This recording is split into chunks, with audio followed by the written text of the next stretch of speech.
शराब घोटाले के मामले में जेल में बंद तिहाड़ जेल में अरविंद केजरीवाल अब तिहाड़ जेल से बाहर आ गए। उन्हें सुप्रीम कोर्ट से जमानत मिली। अब जमानत मिलने के बाद जैसे उन्होंने हम लोगों ने देखा, जब बाहर आए ढेर सारा भीड़ उनके सामने इर्द गिर्द नजर आया। अब इसके बाद अरविंद केजरीवाल रविवार को एक बड़ा बयान दिए। बड़ा बयान ये दिए कि अगले 2 दिन के अंदर वो इस्तीफा दे सकते हैं, ऐसा अरविंद केजरीवाल ने बताया।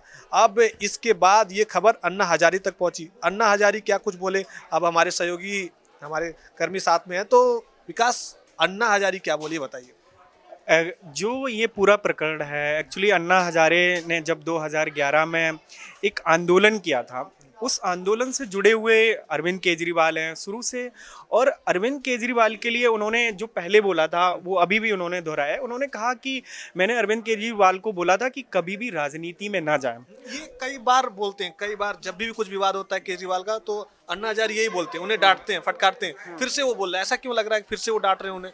उन्होंने कई बार इसको लेके चर्चा की है। इस बार जब उनसे पूछा गया कि अरविंद केजरीवाल इस्तीफा देने वाले हैं, इस्तीफा, और उन्होंने कल जब वो एक जनसभा को संबोधित कर रहे थे वहाँ आम आदमी कार्यालय में, आम आदमी पार्टी कार्यालय में, तो उन्होंने कहा कि मैं 2 दिन के अंदर इस्तीफा दे रहा हूँ और अब मुझे कोर्ट ने सर्टिफिकेट दे दिया है, जमानत मिल चुकी है, अब मुझे जनता से सर्टिफिकेट चाहिए। तो उसके लिए जब मैं जीतूंगा तभी दोबारा सीट पे बैठूंगा। जब इस मामले में आपने जैसे पूछा कि अन्ना हजारे ने क्या कहा, अन्ना हजारे से जब इस मामले में पूछा गया तो अन्ना हजारे ने साफ साफ बताया कि उनका क्या मत है, क्या इस पे उनकी राय है, उनके मन में क्या चल रहा है, ये तो मुझे नहीं पता। लेकिन उन्होंने कहा, इस पे मैं कई बार कह चुका हूँ, उन्हें राजनीति में नहीं जाना चाहिए था, उन्हें ऐसे ही जनसेवा करनी चाहिए था। क्योंकि अगर वो जनसेवा अगर बिना राजनीति में जाए हुए करेंगे तो उसका आनंद अलग होता है। उन्होंने ये चीज बोला कि इसमें जो आनंद है उस गद्दी पे आपको आनंद नहीं मिल सकती है। तो ये कैसा आनंद लेने के लिए कैसा इशारा है उनका ये? देखो, उन्होंने कई बार इस बात को दोहराया भी। और आनंद, वो कहते हैं कि आप जनता के बीच जाओ, आप लोगों की परेशानियों को समझो, और उसमें जो आप किसी की मदद करने के बाद जब आपको किसी भी तरीके से उनका काम हो जाता है, वो जब आनंद मिलता है, उस आनंद को वो कह रहे हैं। अन्ना हजारे की अगर बात करें तो वो उनका जो जीवन है, मतलब कुछ समय उन्होंने सेना में भी बिताया है, और उसके बाद उनका आंदोलन, बेसिकली वो महाराष्ट्र से आते हैं, अहमदनगर उनका रहने वाले हैं वहाँ के। तो जब 1991 में एक भ्रष्टाचार का आरोप लगा, महाराष्ट्र में एक सरकार हुआ करती थी बीजेपी और शिवसेना के साथ में, उस समय एक आय से अधिक संपत्ति होने की वजह से उन पे एक भ्रष्टाचार का, उस गवर्नमेंट में मंत्री हुआ करते थे, उन पे लगा था आरोप। उस समय अन्ना हजारे ने अनशन किया, आमरण अनशन किया और कहा कि इनकी जांच होनी चाहिए। जब उनका वो अनशन मीन्स बहुत ज़्यादा प्रभाव पड़ा उसका, और पूरे महाराष्ट्र में, यहाँ तक हम कह सकते पूरे भारत में उसका प्रभाव देखने को मिला। अंततः सरकार को उनको मंत्री पद से हटाना पड़ा। फिर उसके बाद उनके कई ऐसे आंदोलन सामने आए जो कि ये सारी बातें आप तब की बता रहे हैं जब वो आंदोलन को लेके भारत में आए थे, शुरुआती दौर की बात है। जब उनका पहला आंदोलन हुआ करता था ये। फिर उसके बाद उनके कई आंदोलन जुड़े हुए रहे। उन्होंने कई जन समस्याओं को सामने रखा। उसके बाद एक सबसे अहम बिंदु जो आया, उन्होंने एक राइट टू इन्फॉर्मेशन, जो सूचना का अधिकार है, राइट टू इन्फॉर्मेशन, उसके लिए उन्होंने आंदोलन किया। और ये गजब की बात है क्योंकि उसके पहले आरटीआई नहीं हुआ करती थी। हम लोग जान नहीं पाते थे किसी संस्थान के बारे में, कुछ चीजें अगर जानना चाहते थे, लेकिन अब हम लोग आरटीआई के तहत चीजें जान लेते हैं। और एक मुद्दा और था, लोकपाल वाला मुद्दा, जो हमेशा लेके आते थे, उस पर उन्होंने, हाँ, उसके बाद जब आरटीआई होने के बाद 2005 में आरटीआई का आंदोलन समाप्त हो गया। उसके बाद अन्ना हजारे ने 2011 में एक बहुत बड़ा रामलीला मैदान में एक जन आंदोलन किया, अनशन आंदोलन किया।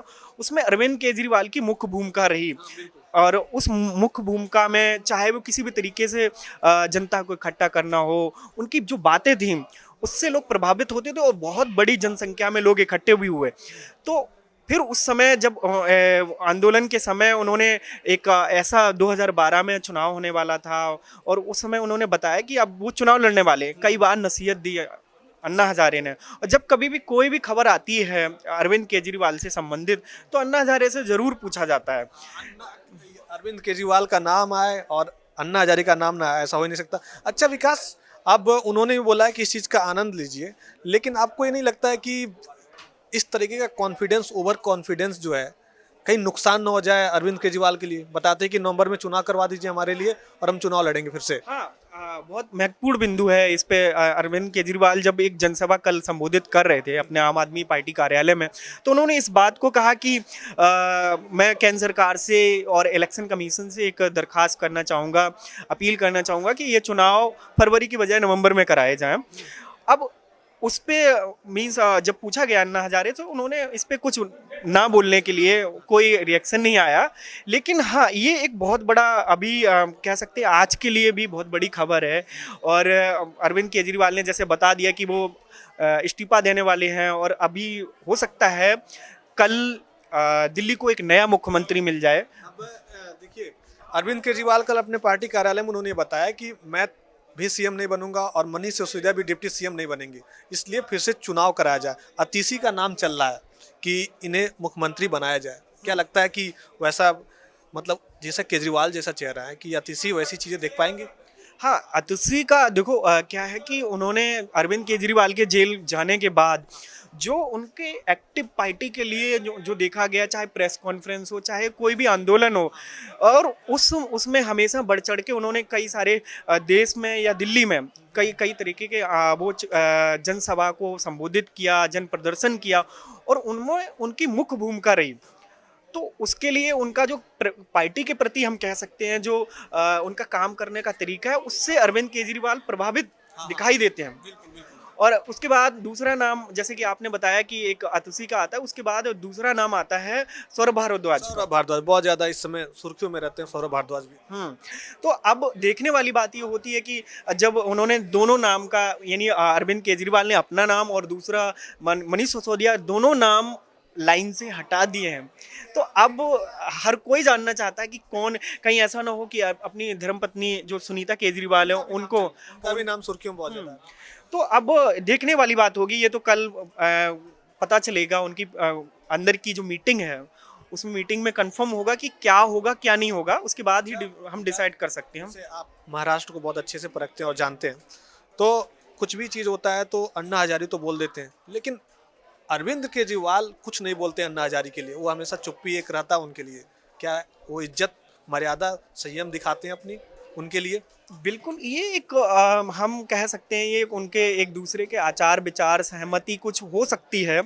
और अरविंद केजरीवाल के लिए वो एक गुरु हैं, जन आंदोलन के गुरु हैं। अगर वो नहीं मानते, कई लोग तो ये भी आरोप लगाते हैं कि उनको यूज किया बहुत अच्छे से। ये कुछ लोग बोलते हैं कि उन्हें यूज किया गया। नहीं, राजनीतिक अगर परिदृश्य से देखेंगे तो निश्चित तौर पे वो एक आंदोलन से जुड़े, फिर उसके बाद उन्होंने राजनीति में कदम रखा, तो एक कहीं ना कहीं क्वेश्चन मार्क लगता है। फिलहाल देखिए, जो है अरविंद केजरीवाल जब भी कुछ करते हैं तो अन्ना हजारे तो बोलते ही हैं, लेकिन अब कुछ लोग ये भी बोलते हैं कि ऐसा तो नहीं नजर आ रहा है कहीं ओवर कॉन्फिडेंस वाली चीजें कि आप फिर से चुनाव करवाइए नवंबर में और हम जीतेंगे, क्योंकि 49 दिन में वो एक बार ऐसे चीजें कर चुके हैं, इस्तीफा दिए और फिर से दिल्ली के मुख्यमंत्री बने और अच्छी सीटों से जीते वो। अब इस बार क्या होने वाला है? क्या आपको लगता है कि नवंबर में चुनाव होगा? अगर आपको लगता है तो आप कमेंट सेक्शन में जरूर बताइए। आप देखते रहिए इंडिया न्यूज का डिजिटल प्लेटफॉर्म।